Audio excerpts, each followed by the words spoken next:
the Two Men and a Business Continuity Plan podcast. Navigating success through uncertainty. Hello and welcome to our podcast, beautifully named Two Men and a Business Continuity Plan with Charlie and James. Let's find out who these two suspects are. Charlie, you first, please.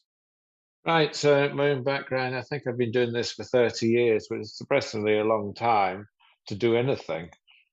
But my own background is military, followed by utilities, so water and power, and then had my own consultancy for 17 years. And I'm now in London today with a new company acquired us, Data Barracks. And so I've been acquired and almost 2 years acquired. So there we are. I'm still busy business continuity away. Good. And I'm James McAllister. I've spent 30 years in a policing environment doing resilience, and then the last 12 years with my own consultancy. So, fascinating topic today that we're both very close to. What we're going to look at today is something I call the comfort of compliance. Why certified organizations can still fail during incidents. So let me give you a bit of background.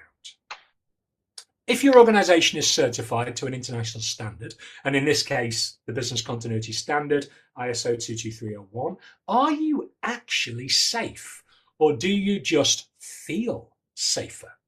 In this session, we're going to call what I've just mentioned the comfort of compliance.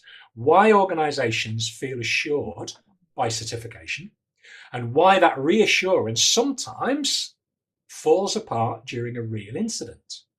And the crux of the matter is, are standards the problem, or is it a misunderstanding about what they're designed to do that causes this false sense of security? So my first question is all about why certification feels so reassuring.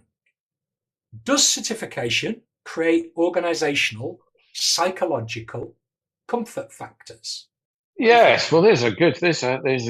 I have to have a bee in my bonnet, which I have to get off with immediately about here, is ISO 22301. So I want to talk about that first, and then we can talk about, because some of the OPRES standards and some of the DORAs and NIS and all that kind of other things, that's good. So that's going in Europe. But when is a standard not a standard? So there's ISO 22301. And one of the things, and if you look on the back of builders' vans and logistics companies, you'll see suddenly a whole load of standards on the back of theirs. And sometimes you see 22301, you think, that's a bit odd. Why does that company need 22301? Or, you can understand 9001. And when you do a standard, you get certified to the standard. So an auditor comes in, it checks you and spends a day with you, a couple of days us when we're doing plan B. So, even a small company, it's small amount of, it's a reasonable amount of time there. But the company that audits you can't give you the templates and can't give you consultancy. So they can't mark their own homework. And so the companies that do it, BSI, LRQA, those are the big two I know, what they do is they are accredited by UCAS. So they are, the government standards body says these are good enough to do the standards. And UCAS are accredited by AIF, so my homework on this one. So they are accredited by that. There are other companies which will certify you. Some of them will give you the templates, almost like fill them in for you, and then charge you to be certified to 9001 or 22301. But is that certification real? Is it credible? So first of all, my first point today is if you're looking for a standard certification, check which company they're standard with. Because if it's a UCAS accredited company, it has a tick on the logo. If it's not, it doesn't. except there's some cheeky companies that have their logo has a tick, so they're basically trying to pass themselves off as UCAS companies. I hadn't realised that. But they're not. Look on builders vans. Builders vans, these vans, and look at who's accredited it. And if it is LRQA or BSI or UCAS accredited with a tick, then I wouldn't say they're bona fide because these people are not being dishonest, but they are not. Sometimes they could be a higher standard, they could be a lower standard. But if you supply the templates and actually you give the people the text to fold in, and then give them all the BIA plans, give them everything like that, and then say, oh yeah. So that's my rant about standards not in there. So, but I think, to me, I think sometimes standards are about doing things properly. Because the things about business continuity I've always felt is, if you're a business continuity manager and you're lazy git, and you sit there and you shuffle your things and you change the name on the front of it, and you can waffle your papers, and you can kind of get the consultant in once a year to do an exercise. How does anyone know your plans are any good? How does anyone know anything is any good? Because it's not like you're a salesperson, and if you don't sell enough for 3 months, then you're out your door. It's very easily. Or if you're a manager of a department, if you don't hit your targets, then you're out in the year. Business continuity manager, you can go producing crap for years and years and years. And if there's a business continuity incident, is it your fault, or is the incident worse than your bit? So I think business continuity is quite hard to quantify. And I'm interested in you, we'll maybe talk about later on, is what does really good business continuity look like, and why is it good? Because I think that's, is it good because it's people got standard, or is it because there are other things at play which make it good? So in a long way going, what I like about standards is it makes you do things and they're checked. And if you're doing things, you do them. But you can go around that plan, do, check, act circle without actually getting an awful lot better. You can just prove it. What's your thoughts? Give us your thoughts. I've rambled on for ages. I mean, the question was all about, does certification create organizational psychological comfort? And it definitely does that. Boards feel safer. We feel safer. The people feel safer. The clients feel safer. Everybody feels safer because there's a piece of paper that says you've got things. But as you've just alluded to there, just because you've got pieces of paper that says on paper it looks like you've got everything you need, that equates to absolutely zero in the event of a disruption. Because the real question is, does that mean you're prepared for when a disruption happens? No, it doesn't. It means you've passed an audit, which means normally an auditor who's qualified auditor, not necessarily a business continuity person who's an auditor, has come along and said, have you got a policy? Yes.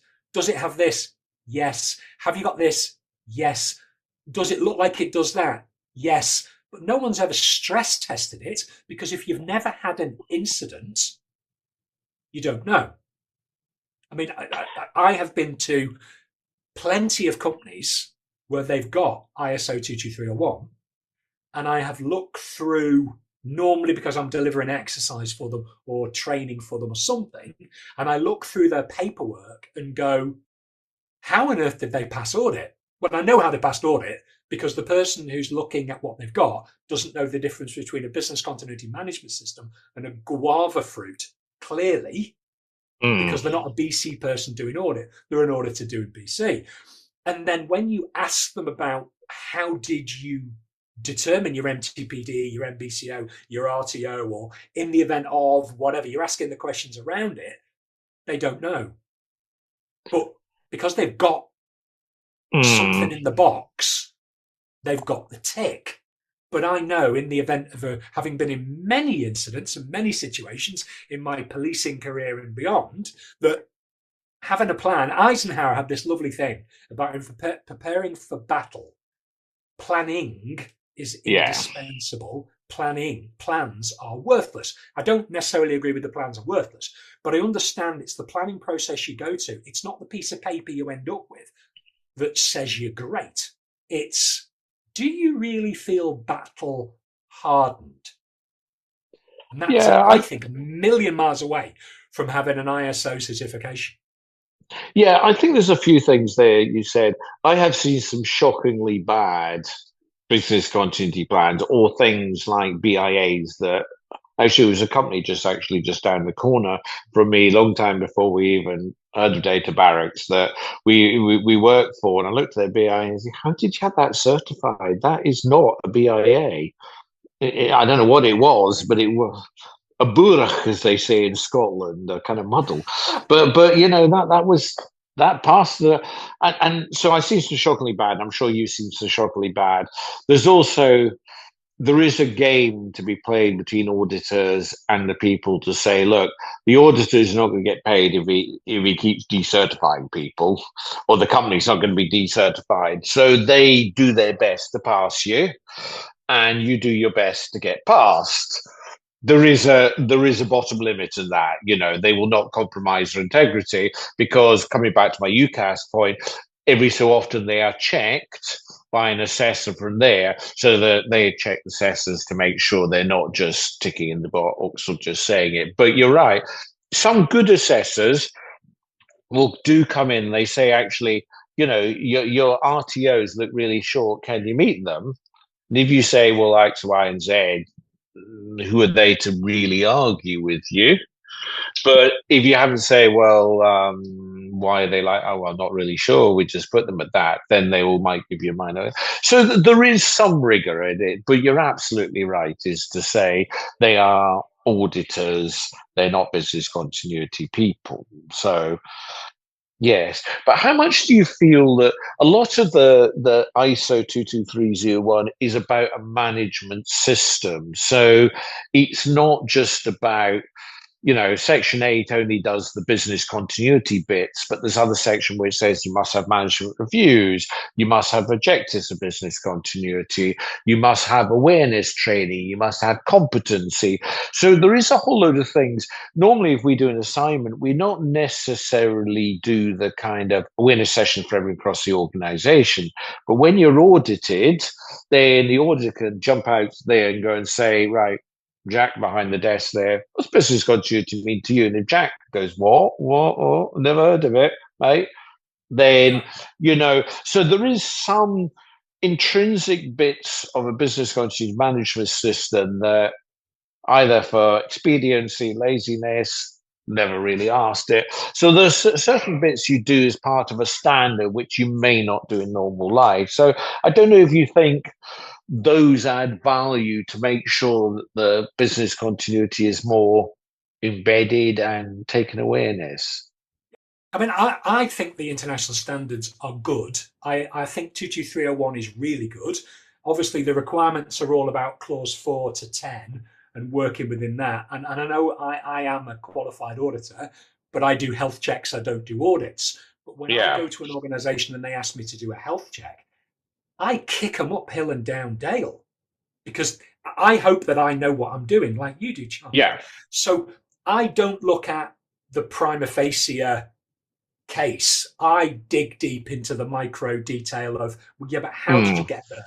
Evidence of how you can get there from document review, and then go in, as you say, to the interview and say, well, what does that actually mean to you? Which is then when you get the true value. And I think if organizations actually did the full requirements of the standard to the letter of the law, because I like to look at 22301, but also 22313, which is the guidance. So when I use a questionnaire. So I've developed a clause 4 to 10, which are the requirements questionnaire. And I've used to develop that questions within that when I send those to a client I'm going to do a health check, I send them, these are the requirements, but these are the questions within the requirements that you need to answer. Do you have that evidence, and where can I find it? And then I crawl all over their evidence, because obviously as an ex-cop, I'm very keen on evidence as opposed to hearsay. You know, they say we do this, that's great, but you've got to show it me. Actually explain how it's going to work, or show me some documentary evidence. Now, I think by doing that, you can go much closer to what the aspirational standard outcome should be, which is a business continuity management system which is fit for purpose. And the whole point of having a BCMS is that if an incident happens, you can respond and recover on time. That's the whole point. Yes, definitely. Risk management is about preventing it happening, and BC is about, if it happens, what are we going to do? So when you combine them all together, you've got the perfect. But if we don't take it to the letter of the law in the requirement, then no wonder there are big gaps. And answering your question, 8's massive and 8's really important. But 8 is really important, clause 8, as long as you put 4, 5, 6, 7, 9, and 10 on the top of it. Because on its own, it wouldn't do it. It's the whole thing. And I think this is where people do the easy bits. Yes. The hard bits, they sort of skim over, hoping that the auditor won't really dig down deep, because I'm not sure the auditors actually look at the guidance that goes with the international standard, which then gives an explanation of what it actually means. When you read the explanation, it should be a bit of a light bulb moment. And I don't know whether a lot of people read the guidance. Because I know we've got the good practice guidelines, edition 7, which is absolutely fabulous. But I like doctrine. So I like standard, guidance, good practice guidelines. And then you get a sort of, oh, this is how they meant it to be interpreted. Yeah, I think that's a good point. I think like all of these things, once you get into the audit, I bet you take, if you're going to do your assessment then you probably take more than a couple of days to do it. And you're probably paying more they're probably paying more than an auditor is going to do in a couple of days. Because actually I always say, people say, oh, ISO 223 is so expensive. I say, it's not expensive at all. It's pretty cheap in terms of audits. It's not thousands, tens of thousands of pounds, unless you're a very big organization. It's pretty cheap on the whole. It's sometimes the work to get there is more expensive. But so I think there's a little bit of gamesmanship, is how much are people going to pay, so you can get your in-depth audit, or you can get something that's lighter which gets you a certificate, but maybe you have to understand some of the limitations. But what I was interested in, one of the things, what makes the difference in business continuity? If I can put this back to you again, if you say, well, management system, all right, it can be great, it can be all right, but it can be limited. So what makes business continuity in an organization really good? What are the elements? If you could can that in some way, or write it down in such a way it could be audited against, what would be that kind of thing? Say, look, if you do these things, your business continuity be really cracking. What is that? Because I was thinking about that as part of the preparation for this. I mean, I come from an instant response background, so I'm a big believer in a really good response team at strategic and tactical, with a mediocre plan, will be absolutely fabulous. Whereas you can have the best plan in the world, led by a team that have never been trained, never been hard exercised, and never had actually any response to real life incidents. With the best plan in the world, will be lousy. It's about doing it. And this is where I think we can help, because train hard, fight easy. Don't do exercises that are weak. I mean, I do a lot of exercises, as I know you do, Charlie. And I started running exercises in 1990, not business continuity. They were public order, then into firearms, then into emergencies, then into large-scale disasters, then into business continuity. But I learned my trade by knowing that if I didn't exercise hard, when I came to do it in reality, I failed, people die. And I took that on into business continuity. If we don't exercise realistically, and we don't give people at a point in time, clearly you start gentle with exercises, and the more exercises you run with a team, the harder you get. You go from simple to complex. You can destroy a team with too hard an exercise for their maturity. Yeah. But over time, you get generally more adversarial and generally tougher, to the point in the end where you're giving them a really good going over because you know the reality of war. When this actually happens for real, there isn't any time out, I need to go to the loo. Is it time for the buffet? Can I take 20 minutes to make a decision that in reality I'd have 2 minutes to make? You're there at the sharp, sweaty, pointed end. And unless you've been there, you don't realize that. But I think we can create exercises that put people under pressure and actually do challenge the 2 o'clock decision makers. When you're knackered, you're stressed, you've got very limited information, but you've got to make a organizational saving decision and not be afraid of your career and not be afraid of the decision. Because if you don't make it, we fail. Yeah, let's just leave the exercises for 1 second. I want to come back to them. Is about the people you're exercising take back.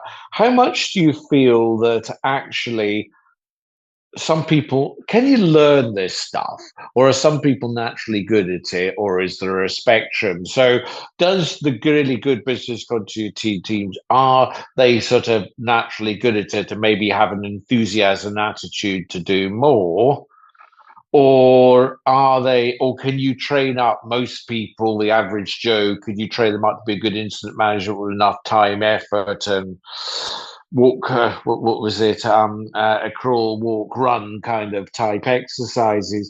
How much do you think the basic, because, if you go back to the standards, it doesn't go and say you should have this type of person, and you can only do it if you have the right sort of person. It doesn't do it. You have a team. That's all you need to do. What do you feel about the people element of that? I think that the nature nurture is a really interesting debate in leadership. Where, are you born? Was Norman Schwarzkopf born a leader? Was Margaret Thatcher born a great leader? Or did you have the essence of that, and then due to the experiences you had and the training you had, you became much better? Because I think that's what it is.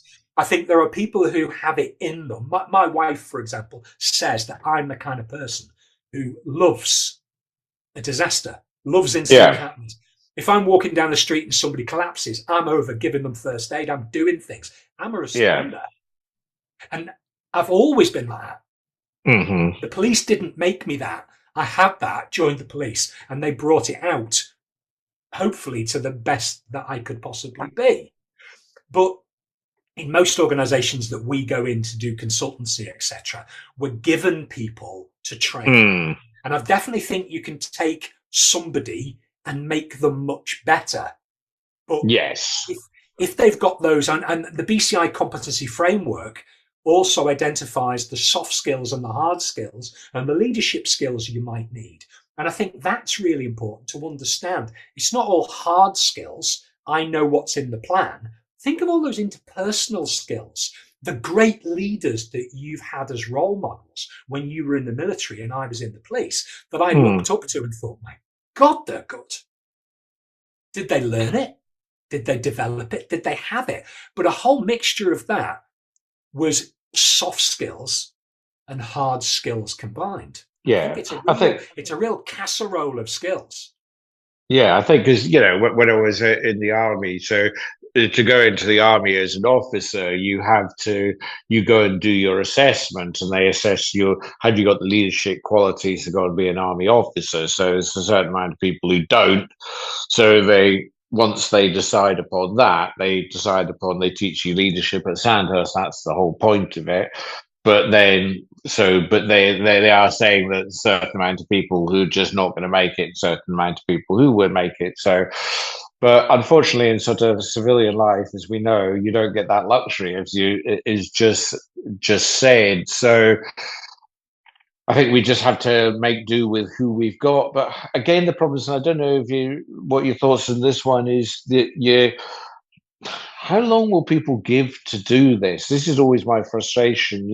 Is 3 hours a year enough to do anything useful or not?